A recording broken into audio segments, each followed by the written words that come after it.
सम्मानित मंच के सामने मौजूद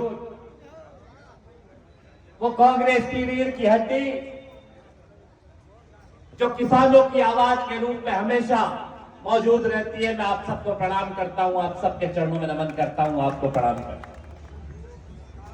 मैं सभी सम्मानित कार्यकर्ता, वरिष्ठ नेता सबको मैं समाहित कर देता हूं कि भैया रामनारायण बा साहब को प्रणाम कर देता हूं। उनके नाम में जिला कांग्रेस अध्यक्ष जी, किसान कांग्रेस अध्यक्ष जी, इनके नाम में सबको समाहित करते हुए सभी वरिष्ठ नेतृत्व को प्रणाम करते हुए सबसे आप सबके चरणों में नमन करता हूं और चंद लाइनों से मैं अपनी बात शुरू करता हूं कि जलते घर को देखने वालों, जलते घर को देखने वालों, फूस का छप्पर आपका है, आग के पीछे तेज हवा है, आगे मुकद्दर आपका है।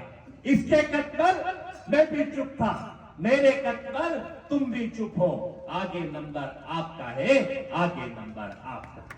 मैं बात इसलिए कह रहा हूं कि आज हम लगे हैं किसानों के लिए आंदोलन करने के लिए। कुछ समय पहले लगे थे जो कहीं ना कहीं व्यापारी लगे हुए थे, कुछ समय पहले लगे हुए थे कहीं ना कहीं प्रदेश के मजदूर लगे हुए थे। हर वर्ग के साथ जिस तरीके का छलावा भारतीय जनता पार्टी की सत्ता और सरकार ने करा है, नौजवान बेरोजगार घूम रहा है, किसान को फसलों के दाम नहीं मिल रहे हैं, हर व्यक्ति कहीं ना कहीं परेशान है और जिस तरीके से वोट चोरी के माध्यम से सत्ता और सरकार में आने का काम भारतीय जनता पार्टी करने का काम करती है। लगातार झूठ बोलो, जोर से बोलो, बार बार बोलो कि नीति और नीयत के ऊपर काम करने का काम करती है, हर वर्ग को छलते हुए कहीं ना कहीं धोखा देने का काम करती है। मैं आपसे निवेदन करने आया हूं, हम आप सबके नेता माननीय राहुल गांधी जी है, जो इस हिंदुस्तान के अंतिम पंक्ति के व्यक्ति के अधिकारों की आवाज, इस हिंदुस्तान के गरीब मजदूर किसान के अधिकारों की आवाज, इस देश के अंतिम पंक्ति के व्यक्ति के अधिकारों की लड़ाई लड़ने का काम करते हैं। हम सबके वो नेता, चाहे जब किसान पे अत्याचार हो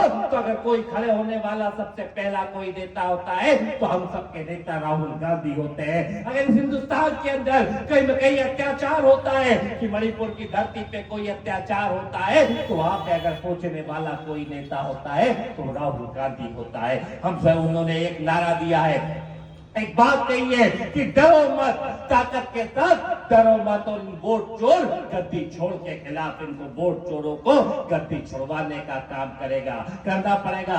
बड़ी देर से सभी नेता यहाँ भाषण दे रहे हैं, पर मेरा निवेदन है पीछे तक सभी लोग खड़े हुए हाथ ऊपर करो पूरी ताकत के साथ और आवाज आना चाहिए और आवाज ताली बजाते हुए कि इन वोट चोरों को गद्दी छोड़ना पड़ेगी। मैं कहूंगा वोट चोर आप कहोगे गद्दी छोड़, बीमा चोर गद्दी छोड़, फसल के मुआवजे चोर गद्दी छोड़। एक बार दोनों हाथ उठा के तालियां बजा, अरे वोट चोर, अरे बीमा चोर, अरे बीमा चोर, अरे बीमा चोर, अरे वोट चोर, अरे वोट चोर, अरे वोट चोर, अरे वोट चोर, अरे बीमा चोर, अरे मुआवजा चोर, अरे रोजगार चोर, अरे बीमा चोर, अरे बीमा चोर, अरे वोट चोर, अरे बीमा चोर, अरे मुआवजा चोर, अरे चोरों के चोर, अरे चोरों के चोर, अरे बीजेपी चोर, अरे बीजेपी चोर, अरे बीमा चोर, अरे खाद चोर, अरे खाद चोर।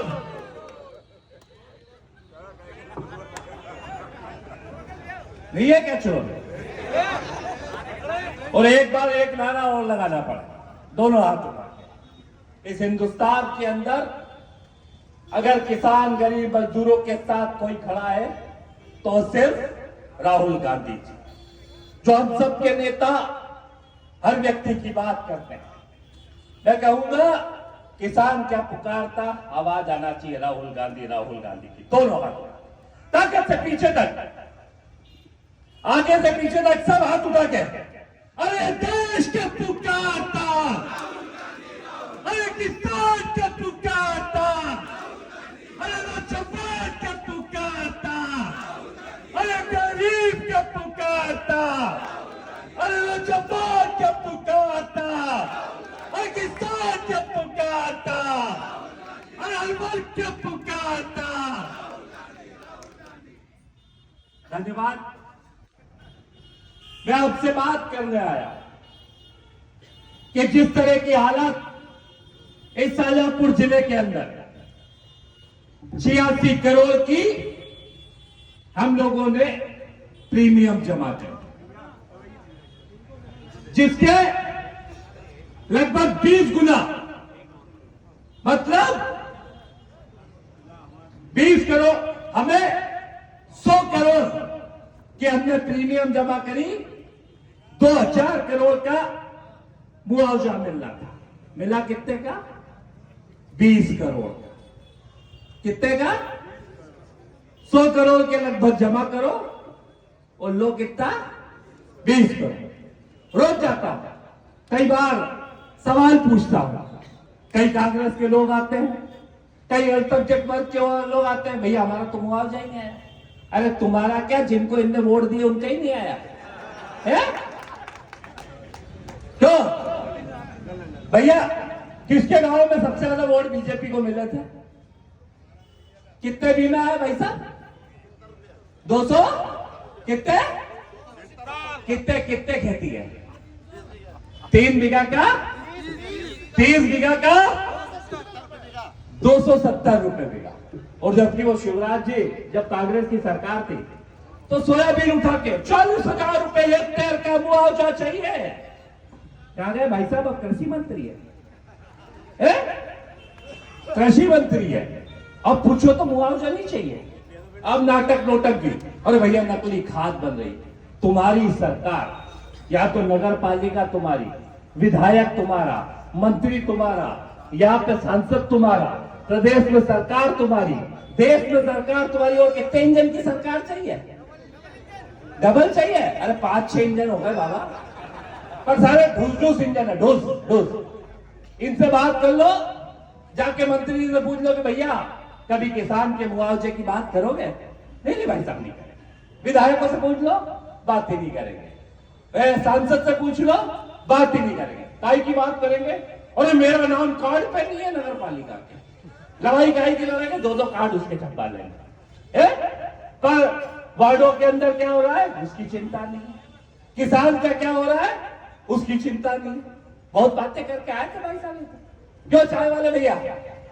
चाय वाले आप ही है? काई की कहा चाय वाले भैया? अरे चाय वाले भैया अच्छे दिन आ गए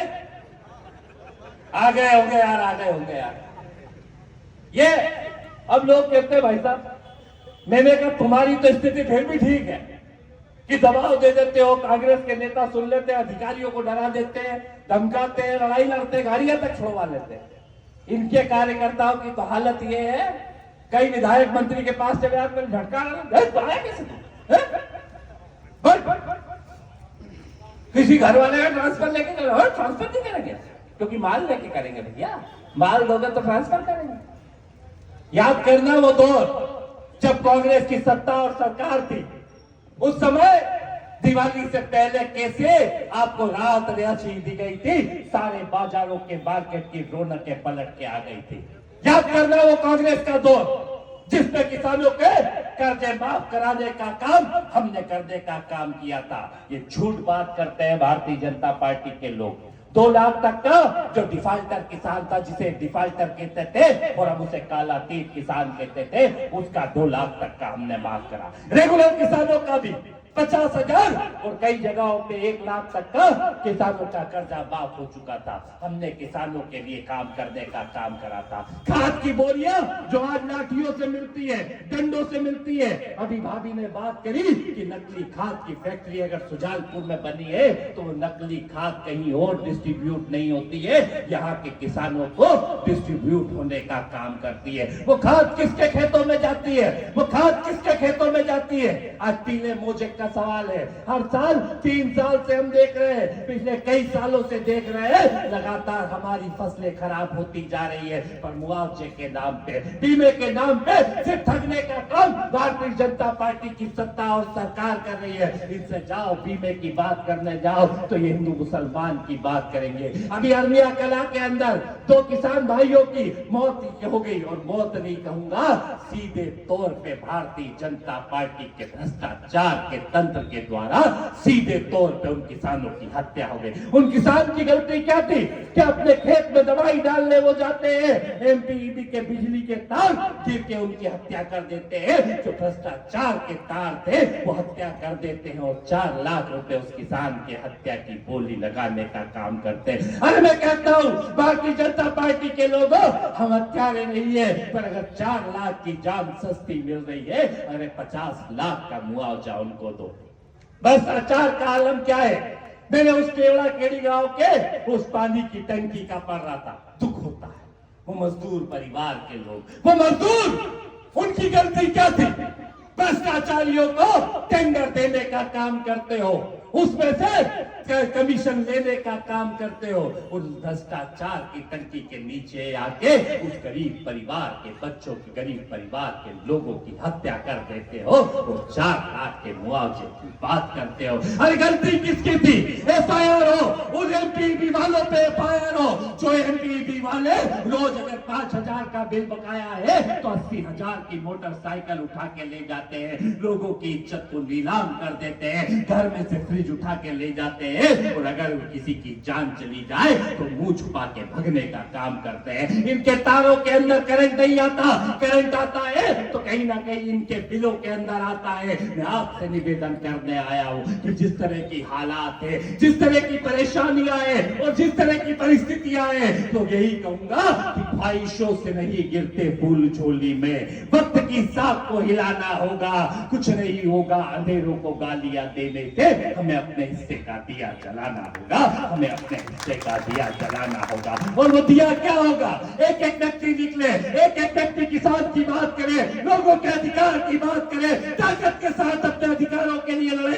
डरने का काम बंद कर दो, डरो मत। हमारे नेता कहते हैं, हमारे नेता के साथ खड़े होके उनके साथ खड़े होने का काम करो, ताकत के साथ लड़ाई लड़ने का काम करो। अरे किसानों एकत्रित हो जाओ, व्यापारियों एकत्रित हो जाओ, इस देश के गरीबों मजदूरों एकत्रित हो जाओ। खोने के लिए कुछ नहीं है, ये सिर्फ तुम्हें डराने का काम करते हैं। अभी हमारे एक कार्यकर्ता ने वहां पे पूछ लिया था तिलावत के अंदर कि भाई साहब तुमने यहाँ करा क्या, तो उसको जेल पहुंचा दिया।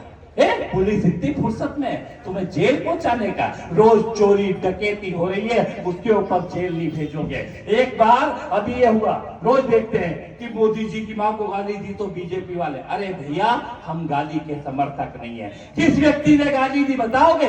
वो उसके फोटो शिवराज जी के साथ देखते हैं। कोई कौन सा व्यक्ति गाली देता है ये नहीं मालूम, क्या देता है ये नहीं मालूम, पर पूरा बिहार और देश में ऐसे नाटक करते हैं जैसे क्या मालूम क्या कर दिया।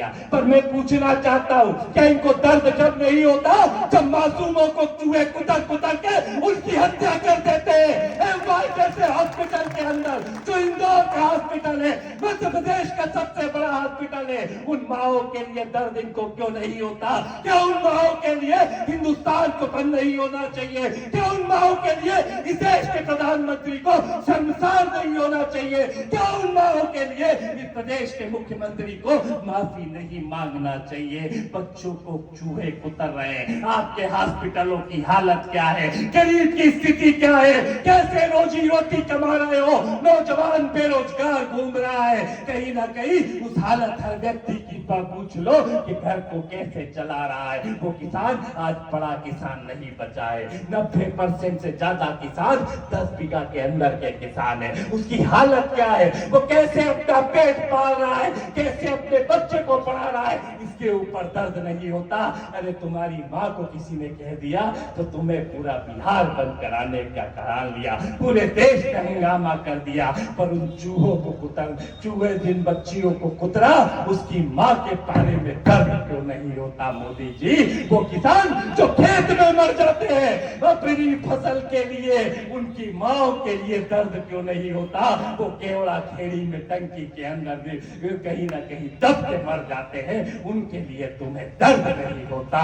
दर्द होता है, नाटक करने का काम करते हो। मैं निवेदन करने आया हूँ, इस देश के मूल मुद्दों से भगाने के लिए, रोज हिंदू मुसलमान कराने के लिए, रोज ताकत से आपके हक और अधिकार को खत्म करने के लिए एक बड़ी साजिश इस देश के अंदर चल रही है। मैं आपसे निवेदन करने आया हूं। आपके बाप दादा, कई लोगों ने कल हमारे धरने में एक ने कहा, मेरे पिताजी 4,000 रुपए कुंटल सोयाबीन बेचते थे।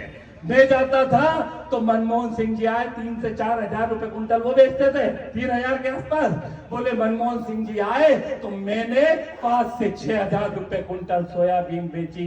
और अब मेरा बच्चा जब जाता है तो वो 3 से 3,500 रुपए कुंटल बेच के आता है। मतलब समझ लो 3 पीढ़ियां खत्म हो गई। और इन्होंने कहा था किसान की लागत आधी कर देंगे, फसलों के दाम दुगने कर देंगे। किस फसल के दाम दुगने करें, किस किसान की फसलों के दाम दुगने करें, किसकी लागत आधी करने का काम करा। मैं आपसे निवेदन करने आया हूं, एकत्रित होके बोलना सीखे, ताकत से लड़ना सीखे। और जिस दिन एकत्रित होके बोलने लगे, ना इनकी पुलिस कुछ कर पाएगी, ना इनका प्रशासन कुछ कर पाएगा। ये रोज खड़े होंगे, रोज मजदूरों के लिए खड़े होंगे। मेरे को उस दिन अच्छा लगा कि सुजालपुर के अंदर जागरूक लोगों ने सड़क के ऊपर बीजेपी का झंडा लगा के उस गड्ढों को दिखाने का काम जिस तरीके से करा। जागरूक होना पड़ेगा, ताकत के साथ करना पड़ेगा। तुम्हारी गैस की टंकी 350 की आती थी, कितने की आती थी चाय वाले भैया, कितने की? ये पसीना मत पूछो, बताओ बताओ। 350, अब कितने की हो गई? 1,000। बाप रे बाप, महंगाई जब तो डायन थी, अब विकास हो गई। पेट्रोल 70 था। हाँ, ये प्याज, अरे लहसुन प्याज तो मैं विधानसभा में था तो लेके चला जाता था, इनके खिलाफ लड़ता था। पर इनके विधायक, एक विधायक, एक मंत्री ने पीला मोजे को इसके ऊपर लेटर लिखा मुख्यमंत्री को। और सुन ले, ये सरकार कि सर्वे तुम्हारे बाप को करवाना पड़ेगा। और अगर नहीं करवाया तो ताकत के साथ इस पूरे प्रदेश के अंदर, इस शाजापुर जिले के अंदर ताकत के साथ आंदोलन करा जाएगा। किसान त्याग की लड़ाई साथ से लेके पूरी ताकत से लड़ी जाएगी। सदन से भले ही दूर हो, पर सड़क किसी का बाप हमसे नहीं छीन सकता। इन सड़कों पे आंदोलन करेंगे, ताकत से लड़ाई लड़ेंगे, एकत्रित होकर मजबूती के साथ। ये जोर जुल्म की टक्कर में संघर्ष हमारा नारा है। एक बार जोरदार हाथ उठा के, अरे जोर जुल्म की टक्कर में, अरे जोर जुल्म की टक्कर में, अरे जोर जुल्म की टक्कर में। एक बार और दोनों हाथ उठा के तालियां बजा के आखिरी बातों के साथ, अरे वो चोर, पीछे तक आवाज आना चाहिए, यहां से लेके वहां तक, पीछे है सरपंच साहब, वहां तक। अरे वो चोर, अरे वो चोर, अरे वो चोर, अरे वो चोर, अरे वो चोर, अरे खाओ चोर, अरे वो जो चोर, अरे वो जो चोर, अरे वो जो चोर। ताकत के साथ एकत्रित हो। और सुन लो बीजेपी वालों कि बहुत घमंड है, गुरूर है तुम्हें ताकत का, कि तुम्हारी सत्ता है। पर सत्ता का गुरूर तब करना जब किसी गरीब का एक काम करा दो। लूट और छूट की जो सरकार है, ये ज्यादा दिन टिकने वाली नहीं है। जनता आएगी पर खच्चे उड़ जाएंगे। अंतिम शब्दों के साथ मैं कहूंगा कि ये तीर सिपाही और घोड़े, ये तीर सिपाही और घोड़े सब ठाक धरे रह जाएंगे। आंधी जनता की आएगी और इनके परखच्चे उड़ जाएंगे, परखच्चे उड़ जाएंगे। धन्यवाद, जिंदाबाद, हिंदुस्तान जिंदाबाद। और जानदार और शानदार बब्बर शेर कार्यकर्ताओं के लिए एक शेर कहते हुए मैं अपनी बात खत्म करूंगा कि जो सफर की शुरुआत करते हैं वही मंजिलों को पार करते हैं। आप चलने का हौसला तो रखिए, आप जैसे योद्धाओं का तो रास्ते भी इंतजार करते हैं। धन्यवाद, जय हिंद, जय भारत। कई बार आपके बीच में की पाता हूं क्योंकि अभी दूसरी जवाबदारी आ गई। अभी भी जैसे कल स्क्रीनिंग की बैठक है तो मैं थोड़ा सा आपके बीच से माफी चाह के जाऊंगा भी सही, पर ताकत के साथ लड़ेंगे, अभी बात हुई थी जिलाध्यक्ष और सबसे एक बड़ा आंदोलन इसके बाद रखेंगे, और अगर ये नहीं माने तो ताकत से सड़कों पे लड़के, भले चक्का जाम करना पड़े, भले रेल रोको करना पड़े, पर ताकत से लड़ेंगे। धन्यवाद। जय हिंद, जय भारत, जय भारत।